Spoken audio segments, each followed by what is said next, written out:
Good afternoon. I hope I'm not going to be too repetitive for you, but I'm just going to go over this quickly as fast as I can. There are symptoms for the syndrome of rewards and punishments. These can be seen in any context that could be named.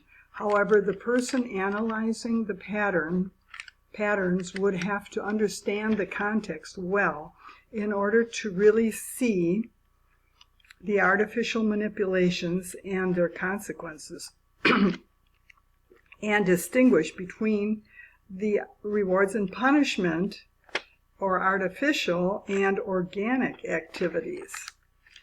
My own interest is with the connection between childhood and how people, when they're adults, when they're politicians or businessmen, if they've been rewarded and punished as children quite a bit and had experiences which were very impactful experiences, either an extreme experience of punishment or extreme rewards, where it affects them when they're adults, and how they carry on in their activities as adults with the same syndrome of rewards and punishment. But in this case, they are the ones that are giving it out in business and politics. The first symptom is imbalance caused by rewards and punishments.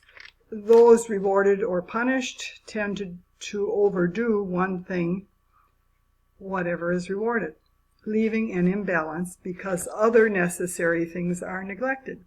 The second symptom, polarization, comes between those manipulated by rewards and those, for whatever reason, not rewarded. The rewarded become separated into segregated groups. There may be 3 children in a classroom rewarded. They'll become friends. And the ones who are punished, they're going to become friends too.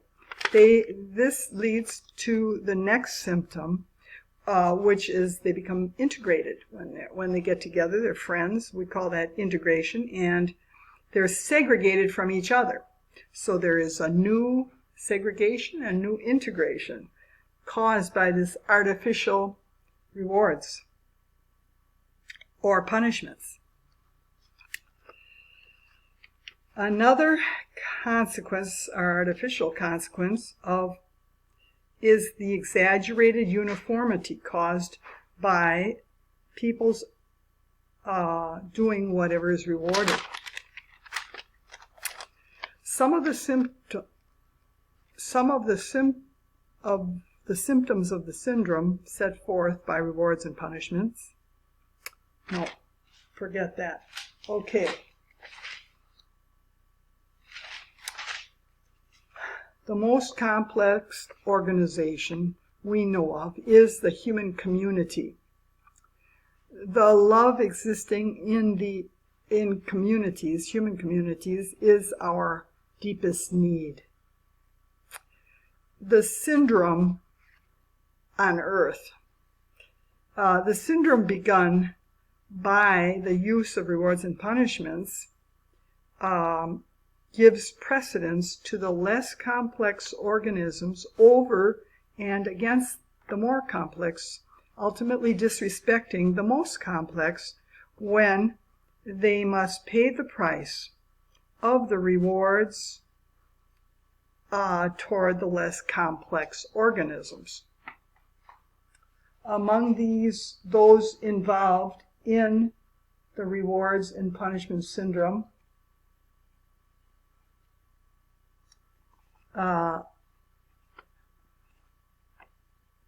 there will be the illusion that all is well among the people involved in this, the ones who receive the rewards. After all, their activities are being rewarded, so they think all is well. So this is the illusion part.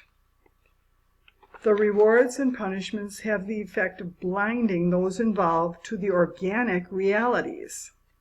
The negative impact from their activities is distant from their world. the organic feedback is disconnected from their experience of well-being.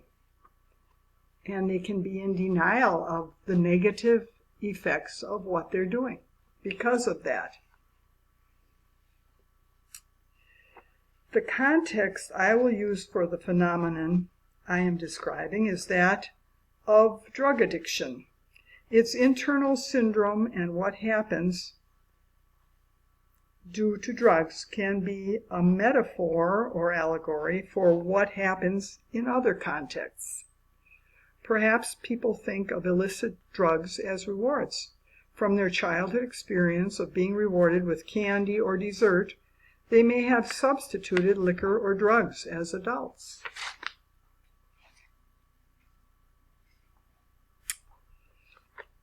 Our first addiction is to rewards and punishments.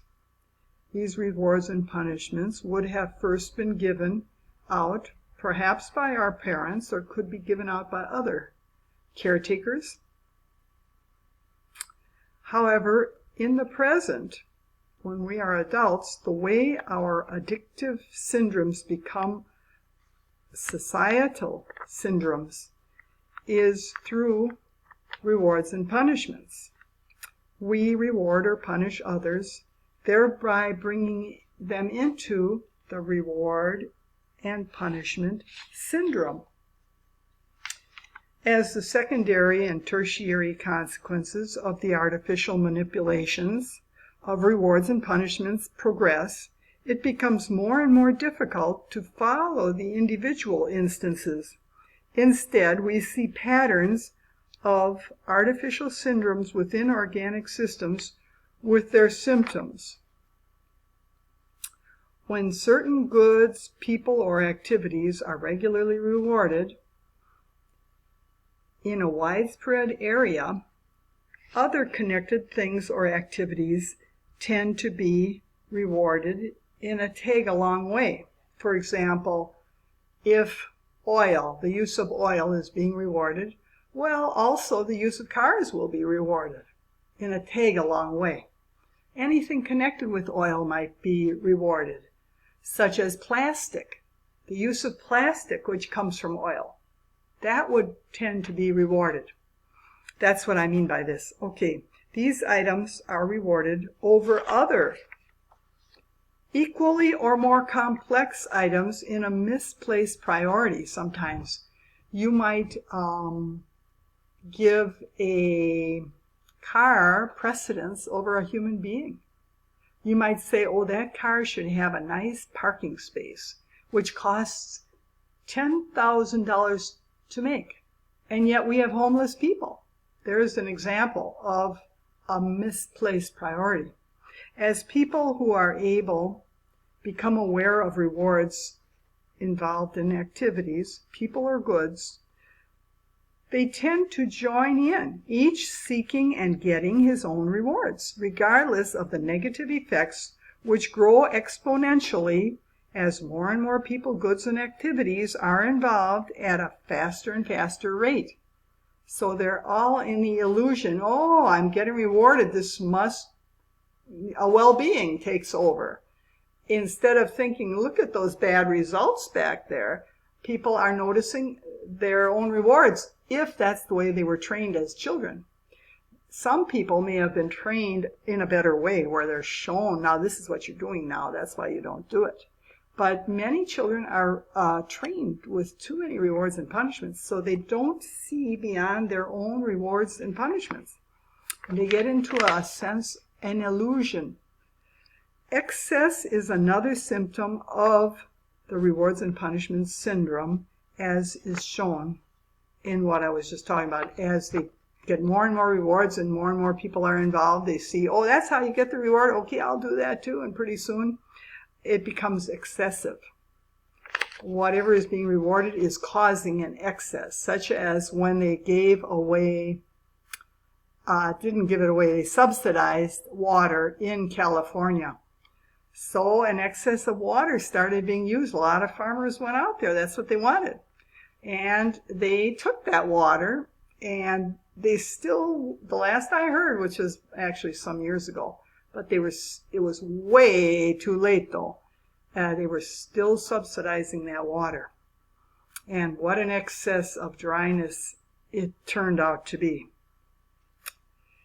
In their activities, when people have used up all resources in a given area, in their frenzied attempt at rewards, they or other people proceed to another area and accommodate themselves to the new codependent situations. The methods and forms used evolve. So maybe in the next situation, someone who has used up all the goods in Milwaukee, Wisconsin, goes down to Texas and starts using up all their goods. Pretty soon they run out of the natural resources down there, and that company, let's say it's a corporation, they go somewhere else. They're addicted to these rewards, and they go somewhere else and get them, maybe in South America or Mexico or somewhere.